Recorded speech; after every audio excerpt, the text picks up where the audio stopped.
un poco relacionado con lo que hablábamos hace rato, porque los principales... Porque decíamos, como personas y como civilización tenemos ciertos problemas, ¿no?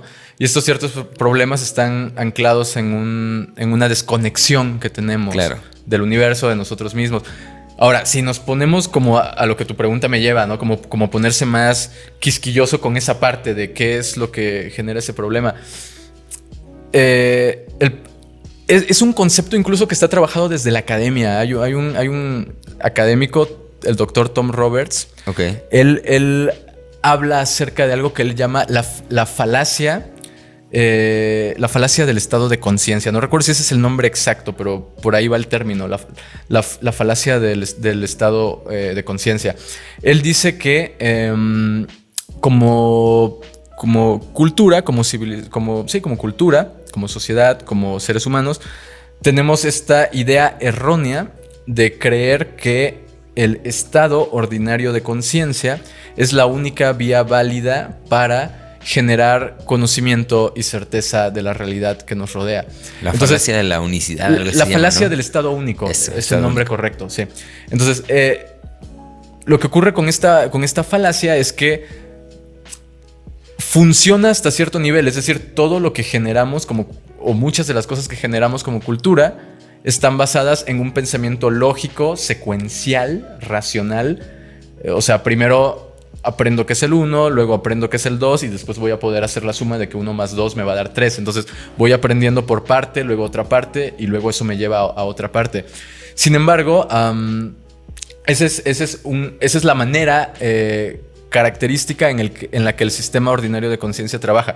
Sin embargo, cuando tú experimentas un estado no ordinario de conciencia, se sabe que a nivel neurológico el cerebro conecta partes que normalmente no están conectadas y eso hace que, por lo tanto, nuestra manera de pensar sea no secuencial, no lineal. Y lo que se le llama un estado, por eso se le llama no ordinario. No está funcionando secuencialmente. Se conectan, ¿no? De pronto puedes oler ciertos sonidos, ¿no? Por más loco que se escuche, sinestesia o claro. un cruce entre canales sensoriales. Entonces, estos estados no ordinarios de conciencia, nuestra cultura los desecha y los cataloga como no válidos, como alucinaciones, como comportamientos aberrantes, ¿no? Justo hoy leía, ¿no? Que en México, cuando se prohibió la marihuana durante el gobierno de Álvaro Obregón, ocurrió que se creó una ley que era una ley que hablaba en contra del uso de la marihuana como una herramienta, como una vía de degradación de la raza, ¿no? O sea, un concepto totalmente racista y horrible, ¿no? Entonces, es una manifestación de la falacia del estado único, de esta manera en la que si tú experimentas un estado de conciencia que no es el estado ordinario, estás degradando la raza, estás cayendo en comportamientos según supuestamente aberrantes, etcétera, etcétera. El tema es, el estado único te sirve para generar ciertas cosas, pero cuando te das cuenta que siguiendo el estado único llegas a tener una sociedad neurótica, tener una sociedad adicta a fármacos psiquiátricos, tener una sociedad que tiene las armas suficientes para destruirse a sí misma, a una sociedad que genera sistemas económicos que llegan a destruir el propio ecosistema en el que esa misma sociedad vive, o generar o provocar ciertas enfermedades que van a diezmar a esa misma sociedad. Entonces te das cuenta que hay algo erróneo con el estado ordinario de conciencia. Y entonces volteas a ver a las culturas antiguas que hacían uso de estados no ordinarios a través de psicodélicos y otras prácticas, y te das cuenta que justamente esas culturas, en sus épocas de esplendor, porque muchas de ellas pasaron por también una época de declive, pero en su época de esplendor vivían en armonía perfecta con la naturaleza. Son culturas que no tenían, que no necesitaban tener prisiones para castigar a las personas como en nuestro sistema sí ocurre.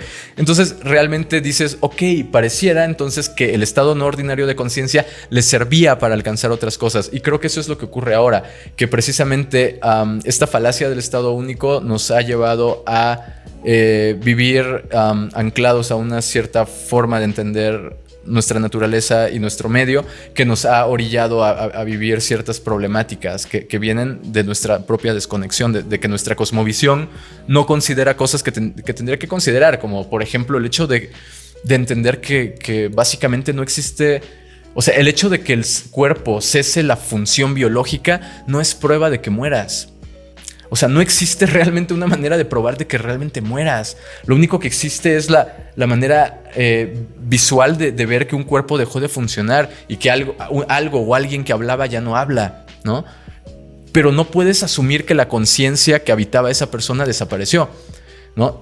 Cuando experimentas un estado no ordinario de conciencia, de pronto puedes llegar a tener esas experiencias donde tienes vislumbres de lo que ocurre en la otra realidad y entonces decir, ok, puede que en verdad con una experiencia psicodélica yo compruebe que la muerte no existe.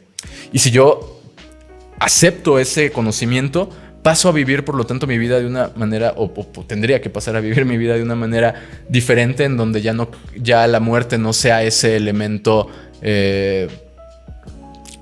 condicionante que va a marcar la manera en la que voy a vivir mi vida, digamos, ¿no? Entonces existen todas estas series de factores que pueden, que los psicodélicos pueden facilitar para cambiar nuestra manera de entender la realidad. Porque mientras no lo hagamos, vamos a seguir anclados a la falacia del estado único, donde solamente esta mentalidad que Graham Hancock llama de resolución de problemas, ¿no? Esta mentalidad sobria de hiperactividad y de tengo que resolver el problema que se me presenta enfrente, muy acorde a los valores capitalistas, digamos, claro, de la cultura, me va a servir para algunas cosas, pero para otras no. Entonces, cuando te encuentres con que no puedes resolver algo, vas a recurrir o puedes recurrir a un estado no ordinario de conciencia y muchas veces descubrir ahí la solución. O sea, esto no me lo estoy inventando. Y claro, o sea, claro, de esto habla Steve Jobs. Steve Jobs cuando menciona que tomar LSD fue una de las mejores decisiones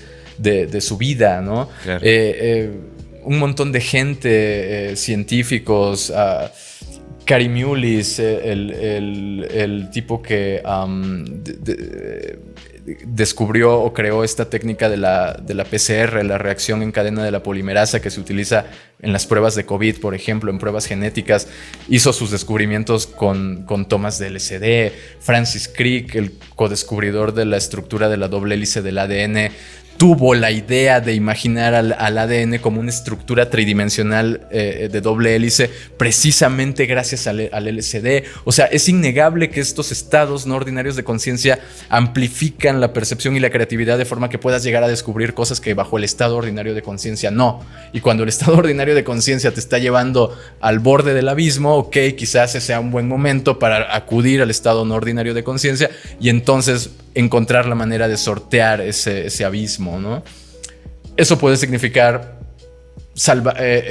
apoyarte para salir de una enfermedad mental o lo que sea, o directamente ayudar a una civilización a sortear su propio declive, por ejemplo, ¿no? Entonces ahí están algunos panoramas o escenarios en lo que podría servir un psicodélico para esto.